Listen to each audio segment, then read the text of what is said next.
We're just going to help you stand up now, nice and slow. We've got you. That's the last of the debris from the counter. Good. The vacuum is handling the dust well. We can tackle the walls next.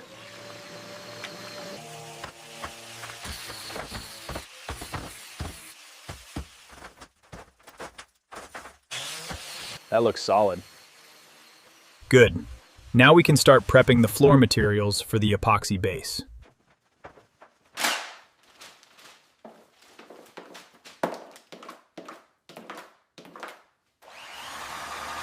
Almost done with the faucet connection. How are the appliances looking? Fridge and stove are in. Just securing the last handle here. We're almost finished.